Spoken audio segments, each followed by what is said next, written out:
As we take a look at the current crop circles for the June-July 2013 period of time, they're quite unique and detailed.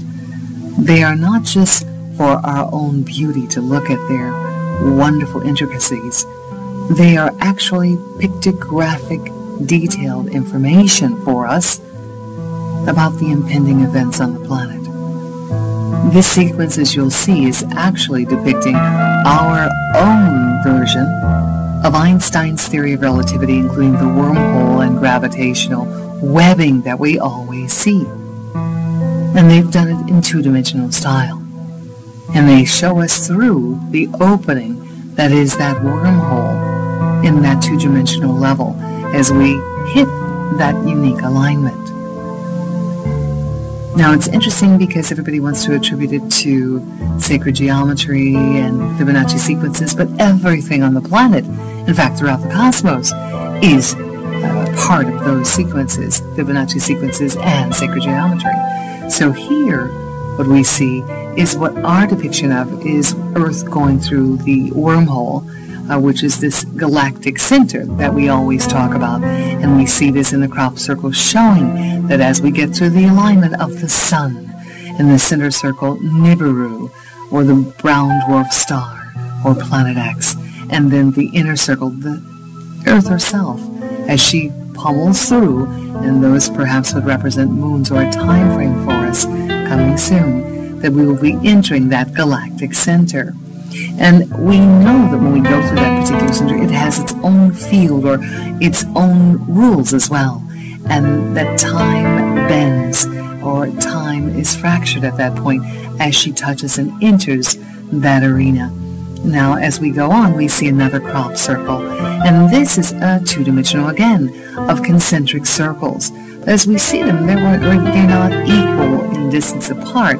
They're actually like a coil, and if we look closer, it actually matches that, again, Einsteinian sequence of the relativity wormhole sequences, that webbing that we draw all the time, and here just represented with circles. And as we see, we know that as the Earth goes closer into that center, as she normally goes in her natural cyclic pattern, all items are drawn with her in a gravitational way. And all items around, other planets in our solar system, other pieces or bodies in our solar system go through that sequence as well, go through that galactic center. This is a natural and normal sequence for Earth herself. And so they've shown us in depicting these in the circular sequences of the crop circles. Now, as we continue, we see the newest ones, the compass. It's an actual north and south and east and west. It's our own compass. But you see they're indicating less indication at the top, which is north, and showing a larger indication at the south, showing that's the greatest point of movement or the greatest emphasis at the South Pole, relatively compared to what's happening at our own present North Pole.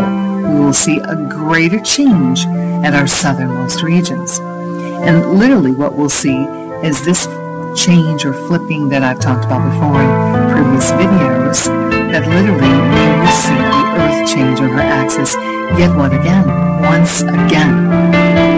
Now, it's an amazing thing when we see it once again, because we see that they are also trying to show us past that time, when they're showing us our own time clocks or sundials. And we see a representation of that, telling us, look behind as we're going through the center, but our sundial, we have very little time. We're running out of time. The bottom side of that sundial is actually showing that we're running out of time, very little sand left in the top. And as we go on, we notice more crop circles from previous years, 2011, 2009, showing the serpent, or the wormhole we call it, that distance of travel that is based on the universal principles of time, not Earth time. And so everything changes as we enter that center. And it's always been depicted as a wormhole, we call it, but back through ancient history, we'll still see it as such. It's represented with a pointed head, and oddly enough, they show, and this was done by Red Collie, literally this is showing Inke's head from the time before Samaria, telling Noah, literally, and here's the snake body underneath in that pictogram, but in the crop circle you see it represented, telling Noah about the oncoming cataclysmic events and trying to show him what's happening in the cosmos with that dial he has and Gay has. And now, of course, we're going to see what we've been seeing as actual compasses, and what I've been saying since 2003 about the indicator for the sun setting in the northwest instead of the west. Oh, she may change her angle from summer to fall or season to season. However, all of it is centered in this northwest region. The sun is now setting in the northwest because she's already changed her North Pole location. And as we move along, we see more crop circles that now depict the new version of the Mayan calendar, saying the ancient Maya were trying to tell us this is the time we always go through as a natural cycle. Not to be worried, as a natural cycle we go through. And it merely matches the one we saw in May, about the May 20th crop circle in 2011-2012, about the Mayan calendar, the ancient calendar. This is the ancient Mayans giving us this information, not the contemporary Maya. Now, this is important to note as well. We see this new crop circle, and it's absolutely showing a pulsation, which is shown in the first clip as well. That fourth dimensional level we're going to on the rod in the center, showing us ratcheting up or shifting to that fourth, the planet herself, as we included those that come through, literally shifting to that fourth dimensional level. Now, as we go on, we've been seeing a lot of the sacred geometry of the flower of life, letting us know all is well, all is as it should be, all is natural and normal in Earth's cycle, as this is her pattern and is her history. It is just we haven't been told this information. So as we look forward through our home planet's journey through the galactic center, we need to be calmed. We need to understand what is actually happening and finally make real and proper preparation for these major changes that will affect the entire planet, the entire solar system, as she peaks and goes through the galactic center, as she does every 26,000 years. But we on the planet are supposed to remember on a soul level what we promised to do, where we promised to be, and how we promised to rebuild after this segment of events for our future. So as we see, science is finally catching up to realize this is a natural sequence of events on our planet. We have maps from the 1500s that show the Arctic Circle with no ice. And as we see with Google Maps of today, the Arctic ice is melting.